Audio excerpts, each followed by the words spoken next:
Hey everyone, welcome back to the channel. Today's video is all about one of the hottest contract dramas in MLB right now. Vladimir Guerrero Jr. and the Blue Jays just couldn't agree on an extension. And now the free agency clock is ticking. And you know what that means? The Mets might just swoop in to snag one of the league's brightest young stars. Let's set the scene. Guerrero, the 25-year-old superstar slugger who's been lighting up the park with his 30-plus homer seasons and a whopping .863 career ops at Fenway, was all set to negotiate a new deal with the Blue Jays. But as he succinctly put it through his translator Hector LeBron, they had their numbers, I had my numbers. In other words, the two sides were on completely different pages, with negotiations stretching past the 9 p.m. Eastern Time deadline to around 10:30. No deal was struck. Guerrero didn't mince words. We didn't get an agreement. Now they're going to have to compete with 29 other teams.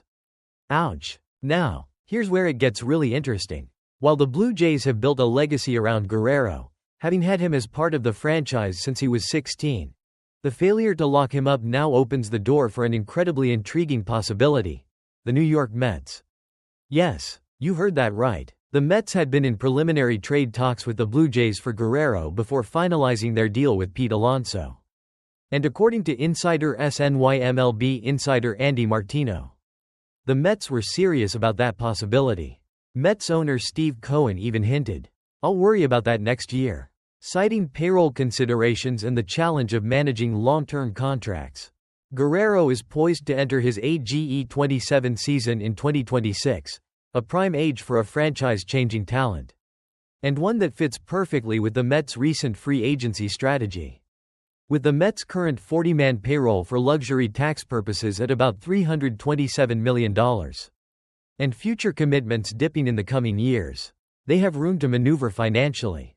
If Guerrero decides to test the market, he'll join an elite group of young, impactful players, along with free agent targets like Chicago Cubs outfielder Kyle Tucker. While the Blue Jays have prided themselves on sticking to a disciplined fiscal strategy, citing data points from deals like those of Mookie Betts and Jose Ramirez, they clearly couldn't meet Guerrero's market value demands this time. Guerrero's camp believes his worth is in the ballpark of over $400 million. Especially given that Juan Soto reset the marquee free agent bar with his massive 15-year, $765 million contract.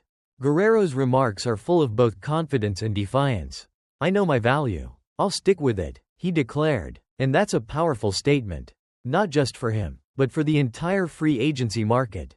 With his legacy and performance on the line, he's gearing up to take his talents to the highest bidder if the Blue Jays can't meet his demands.